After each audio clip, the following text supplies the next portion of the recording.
AP మాజీ CM YCP అధినేత జగన్మోహన్ రెడ్డికి అయితే మాత్రం కోర్టుల్లో షాకుల మీద షాకులు ఇస్తున్నాయి. అయినా సరే ఆయన అయితే మాత్రం నాకేమీ పట్టనట్లుగా వ్యవహరిస్తున్నారు. యాక్చువల్గా ఆయన అయితే మాత్రం ఈ నెల 3వ తారీఖు నుంచి 23వ తారీఖు వరకు లండన్ పర్యటన ఉంది. అయితే కొన్ని అనివార్య కారణాలు అయితే మాత్రం ఆయన వాయిదా వేసుకోవడం జరిగింది. అంటే కోర్టులో కేసులు అవ్వచ్చు, లేకపోతే పాస్పోర్ట్ విషయంలో అవ్వచ్చు.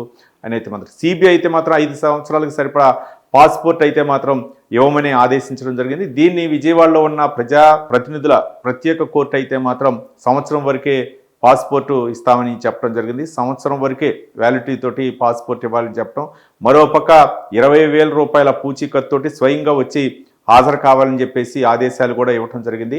అలాగే 2019, 2029 ఎన్నికల అఫిడవిట్లో కూడా జగన్మోహన్ రెడ్డి పరువు నష్టం దావా కేసు ఉంది, అది కూడా ప్రస్తావించారు. ఆ కేసు విషయం కూడా ఆయన తరపు లాయర్ పొన్నవోలు సుధాకర్ రెడ్డికి తెలియకపోవడం బాధాకరం అని చెప్పేసి మెండే లక్ష్మీనారాయణ ప్రభుత్వ పబ్లిక్ ప్రాసిక్యూటర్ ఎవరైతే ఉన్నారో ఆయన వాదించడం జరిగింది. మొత్తానికి జగన్మోహన్ రెడ్డి అయితే మాత్రం కోర్టులో ఎదురు దెబ్బతలుతాం. మరోపక్క హైకోర్టు కూడా కోర్టుకి ఎందుకు హాజరు కాడు జగన్మోహన్ రెడ్డి అని చెప్పేసి కూడా కొంచెం అంటే కోర్టు అయితే మాత్రం ఈ యొక్క కేసుని అయితే మాత్రం రిజర్వ్లో పెట్టింది. ఈ తీర్పుని రేపు వెల్లడిస్తామని చెప్పడం జరిగింది. మొత్తానికైతే మాత్రం జగన్మోహన్ రెడ్డి ఒక పక్క విదేశీ పర్యటన అవ్వచ్చు, లేకపోతే ఆయనకు ఉన్నటువంటి కేసుల విషయంలో విచారణ అవ్వచ్చు, ఇవన్నీ కూడా పొన్నవోలు సుధాకర్ రెడ్డి నాకు తెలియదు ఆ కేసు విషయాలని చెప్పేసి చెప్పడం, ఇవన్నీ కూడా ఒక విధంగా చెప్పాలంటే కేసుని తప్పుదారి పట్టించే విధంగా.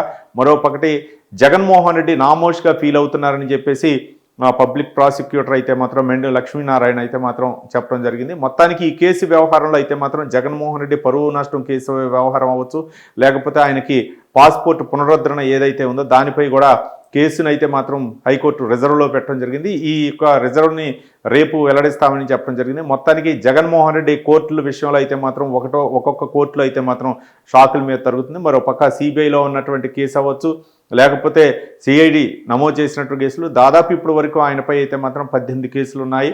మరోపక్క పరువు నష్టం కేసు విషయంలో అవ్వచ్చు, 2019, 2024 ఎన్నికల అఫిడవిట్లో ఆయన ప్రస్తావించినటువంటి అంశాలు అవ్వచ్చు, వీటన్నిటిపై కూడా హైకోర్టు అయితే మాత్రం తీర్పుని రిజర్వ్ ఉంచింది. మరి ఎలాంటి తీర్పు ఇస్తుందో అందరూ కూడా వేచి చూడాల్సినటువంటి అవసరం ఉంది.